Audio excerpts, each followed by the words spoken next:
এখন হালকা আদা রসুন বাটা দিয়ে দিলাম, আর একটু লবণ দিব, লবণ দিয়ে দিলাম।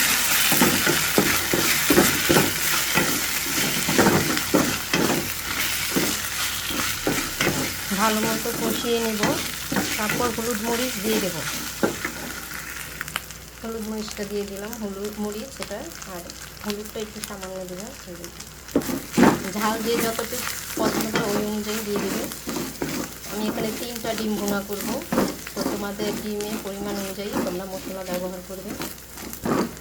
এখন হালকা পানি দিয়ে কষিয়ে নিচ্ছি ভালোভাবে মশলাটা। এখন ডিমটা আমি সিদ্ধ করে ভেজে নিয়েছি তেলের মধ্যে লবণ দিয়ে কেচে, ডিমটা আমি দিয়ে দেব। কষানো হয়ে গেছে মশলাটা, তাই ডিমটা কষিয়ে একটু পানি দিয়ে একটু ঝোল করব।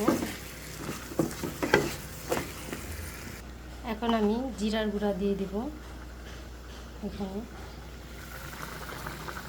মাঝে একটু কাঁচামরিচ আর ধনিয়ার গুঁড়া দিয়ে দিছি যেন ঝোলটা ঘন হয়। তো পুরো রান্নাটা কেমন লাগলো, যদি ভালো লাগে অবশ্যই কমেন্ট বক্সে জানাবে, লাইক কমেন্ট করবে, সবাই পাশে থাকবে। আজকের মতো এই পর্যন্ত, আল্লাহ হাফেজ।